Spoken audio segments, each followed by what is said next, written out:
Fortune Live is a show about businesses and the leaders who run them. But as we get closer and closer to November 8th, I just can't stop thinking about the presidential election. This election has been a scary one for business.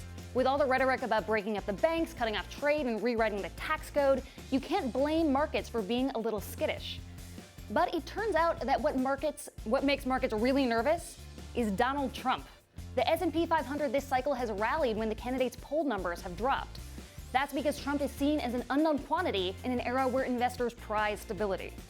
One thing to look at as the election unfolds will be not just futures, but the Mexican peso. It's been called the Trump Thermometer.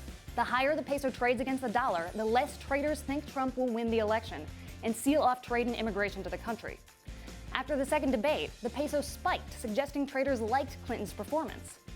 And while I'm sure all of this will continue to fluctuate in the next 3+ weeks, here's a comforting statistic.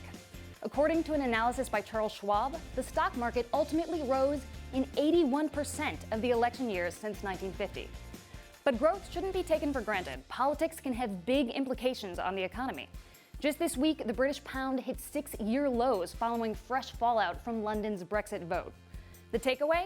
The markets have good reason to be jumpy, and this ride's not over yet.